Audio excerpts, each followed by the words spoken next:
Kule mbinguni kuna nyama choma na kiti moto, hata numbu unachopenda pale kipo.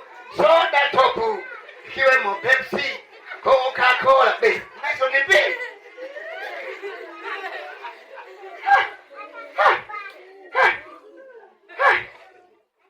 Mbingu za siku hizi bwana, wamebadilisha kizazi cha leo. Kizazi cha leo kinabadilisha mbingu. Sasa nataka niwaambie, kule mbinguni nyama choma haziko, wala soda hazipo. Hiyo mnasema nini? Sisi hata kwenye tenzi yetu tumeandikiwa na tunaimba, nyama na vitu viovu havimo kabisa, kifo nacho na ubovu havimo kabisa, ni watakatifu wote wameoshwa dhambi zote, wasio safi wote hawamo.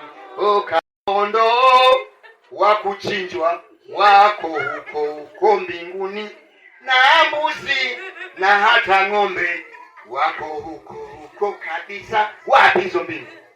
Ukisema kuna nyama choma, maana kumesema kuna kondoo, mbuzi, ng'ombe, nini vya kuchinjwa. Kule mbinguni mbuzi na ng'ombe watajisaidia, wataweka ndugu kule pale pale. Kule mbinguni haiko hiyo kitu. Futa kabisa. Kule mbinguni haiendi mili hii, zinaenda roho za ndani. Haleluya tena. Mwimbaji aliyeongoza wimbo huu ni wa mwilini, yuko mwilini, na asipobadilika moto unamungoja. Jana mimi namungoja. Kule mbinguni hatuendi tulivyo hivi. Kuna dini zingine zinasema muheshimu sana waume zenu kwa sababu kule mbinguni ndio wanaoshikilia mbingu. Kule mbinguni nasema kama hukumheshimu mume wako duniani, sikilizaga na wewe mke wangu hapo. Wengine ni hivyo, mimi sielewi. Hebu njoo wewe mke wangu. Kule mbinguni sasa. Sema kule mbinguni. Kwa tafsiri ya wenzetu,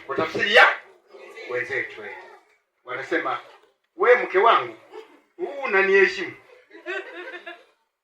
Mbingu zile ni za wanaume. Uniheshimu kusudi nitakapotangulia au tangulia kwenye mbingu. Ukitangulia unaenda kukata tumaa mpaka mimi nifike. Na nikifika pale kama ulikuwa uniheshimu tukiwa duniani. Ndio lugha ya wenzetu. Ndio dini ya wenzetu. Ndio dini alikotoka baba.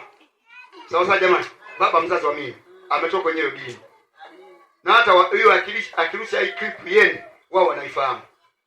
Kule sasa kwenye mbingu za wenzetu, yani ahera. Wapi? Ahera. Mtoto wa lungo wewe, mimi nikwambia. Kule mbinguni sasa kama hapa duniani niliona hatukupendana. Sasa wanaletwa wanawake wengine. Niteue 70. Wewe tulikosana tangu kule, wewe hamna. Wewe bwana utabakiaga tu. Ndio mbinguni. Ila mbingu za Mungu wa sisi ndio kukua sasa.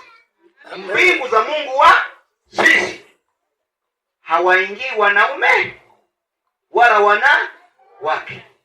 Wataenda kuchafua kule mahali. Kila mmoja atataka ajidhaliake chumba chake na mke wake na mume wake. Sasa